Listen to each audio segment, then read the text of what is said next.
Le Zenith El Primero est né en 1969. L'idée date de 1962 lorsque Zenith décide de créer un chronographe automatique à la demande importante de tous ses clients.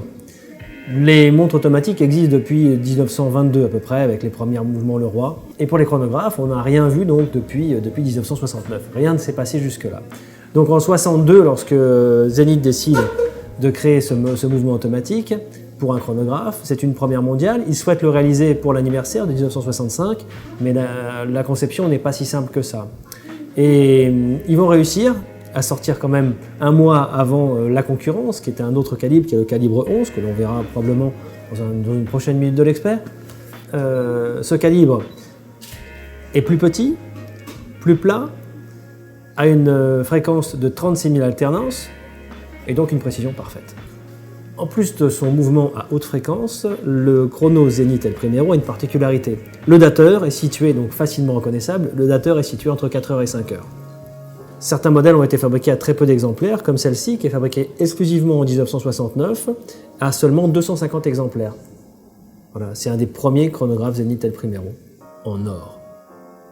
Autre caractéristique technique, c'est la mise à l'heure et le dateur, qui très souvent sur les montres automatiques, d'abord on règle le dateur et ensuite on règle l'heure. Et là c'est inversé, donc on a d'abord le réglage aiguille des heures et ensuite au deuxième cran le dateur. Son impact sur le monde horloger est important puisque dès la fin des années 60, les concurrents, Breitling, ER, Buren, toutes ces marques-ci sont réunies pour créer un mouvement automatique également. Le mouvement automatique est différent, c'est le calibre 11, il est avec un micro-rotor, donc il a des performances qui sont tout à fait inférieures à celles du El Primero. Pour autant, c'est un succès également.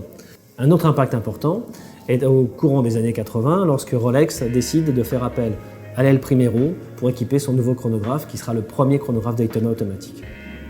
Ma version préférée est ce modèle-ci, fabriqué de 1969 à 1971, avec ses trois compteurs, un gris plus soutenu, puis un gris bleu.